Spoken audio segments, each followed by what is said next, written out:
വിപ്ര ന്യൂസിലേക്ക് സ്വാഗതം. ഇന്നത്തെ പ്രധാന വാർത്തകൾ.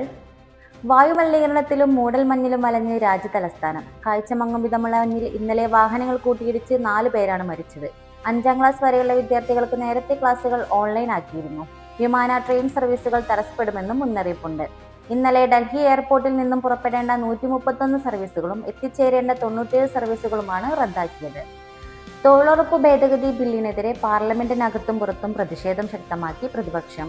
ഗാന്ധിജിയുടെ ചിത്രം ഉയർത്തിയാണ് പ്രതിഷേധം. എതിർപ്പുകൾക്കിടയിലും ബില്ല് പാസാക്കാനുള്ള നീക്കവുമായി സർക്കാർ. സിറിയ ഉൾപ്പെടെ 7 രാജ്യങ്ങൾക്കും പലസ്തീൻ പാസ്പോർട്ട് കൈവശം വയ്ക്കുന്നവർക്കും അമേരിക്കയിലേക്ക് വിലക്ക് ഏർപ്പെടുത്തി ട്രംപ്. ഇതോടെ അമേരിക്കയിലേക്ക് പ്രവേശന വിലക്കുള്ള രാജ്യങ്ങളുടെ എണ്ണം 12-ൽ നിന്നും 19ആയി. യുഎസിന്റെ സുരക്ഷ ഉറപ്പാക്കാനാണ് ഈ നടപടിയെന്ന് വൈറ്റ് ഹൗസ് വ്യക്തമാക്കി.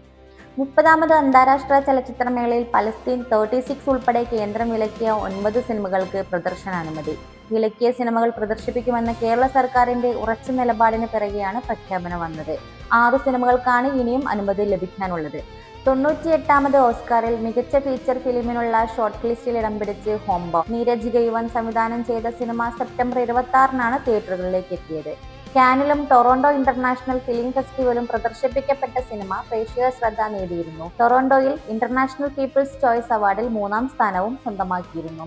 ഹോംബൗണ്ടിനെ കൂടാതെ വിവിധ ഭാഷകളിൽ നിന്നുള്ള 15 സിനിമകളാണ് ഓസ്കാർ പട്ടികയിലുള്ളത്.